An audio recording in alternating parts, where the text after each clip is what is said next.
ሰው በቀላሉ ካጣቸው የማያገኛቸው 3 ነገሮች አሉ። አንደኛው ደጋግሜ ተናግሬዋለሁ፣ ቤተ ክርስቲያን መሄድ ሰው ሳምንት ከቀረጀ በኋላ መመለስ አይችልም።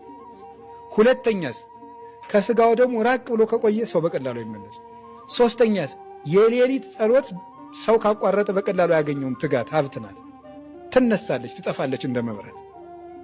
ስለዚህ ቤተ ክርስቲያን እንዲሁም ቅዱስ ዮሐንስ አፈወርቅ ያለውን ባለፈው 1-2 ሳምንት ስናገር ነበር። ምንድን ነው ያለው? ጻድቅ ሰው ነህ ሆይ ይላል። ጻድቅ ሰው ነህ? አዎ። እንደዚያ ከሆንክ ቤተ ክርስቲያን ና፣ ጽድቅህን ትጠብቅልሃለች ይላል። ኃጢአተኛ ነህ ወይ? አዎን።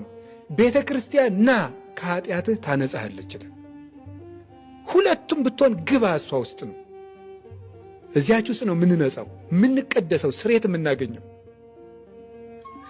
ቤተ ክርስቲያን ውስጥ ደክሞ የሄደ ሰው ኃይል ይዞ ይመለሳል። ገጥሟችሁ አያውቅም? እንደው ቅድስናውን ይሄ በቅተው የሚያዩትን የአባቶችን እንተውና በጣም ጉልበታችሁ ድቅቅ እያለ እየተጨማደዳችሁ እያፏሸጋችሁ ሄዳችሁ ቅዳሴው ሲያበቃ ጠንክራችሁ አትመለሱ? አይታችሁ ታንጠቁ? አዎ። ባህል በላ ለቅድስ ቤተ ክርስቲያን እስመ ኩሉ ዘጌሳሃብ ይሃይጻሙ። ቤተ ክርስቲያንን እንደምን አለሽ ሰላም ላንቺ ይገባል እንበላት፣ ወደ እሷ የሄደ ሰው ደክሞ አይመለስም ብሏል ቅዱስ ያሬድ። አይደክምም ቤተ ክርስቲያን የሄደ ሰው